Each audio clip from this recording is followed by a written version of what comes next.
வணக்கம். நான் விக்ரம். இன்றைய குரல் அறத்துப்பால், அதிகாரம் அரண் வலியுறுத்தல், குரல் எண் 34. மனத்துக்கண் மாசிலன் ஆதல் அனைத்தரன் ஆகுல நீரப்பிற. நம்மலாம் சின்ன வயசுலேயே படிச்சிருப்போம் அறம் செய்ய விரும்பு அப்படின்னு.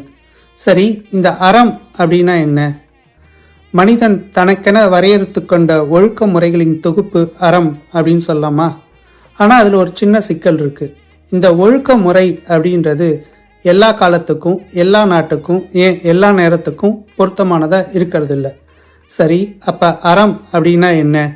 இங்கே தான் நம்ம ஐயன் வள்ளுவர் நம்ம உதவிக்கு வராரு. எப்பவும் போல 7 வார்த்தையெல்லாம் வேணாம், 4 வார்த்தையில நச்சுன்னு சொல்லிடுறாரு.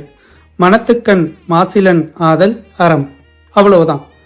நம் எண்ணம், சொல், செயல் எல்லாமே தெரிஞ்ச ஒரே ஆள் நம்ம மனசுதான். அந்த மனசுக்கு நாம் குற்றம் இல்லாதவனாக, தவறு செய்யாதவனாக இருக்க வேண்டும். அவ்வளவுதான் அறம். மற்றதெல்லாம் வெறும் ஆரவாரமும் வீண் விளம்பரமும் தான். இதையே வள்ளுவர் மனத்துக்கண் மாசிலன் ஆதல் அனைத்தரன் ஆகுல நீரப்பிற என்கிறார். நன்றி.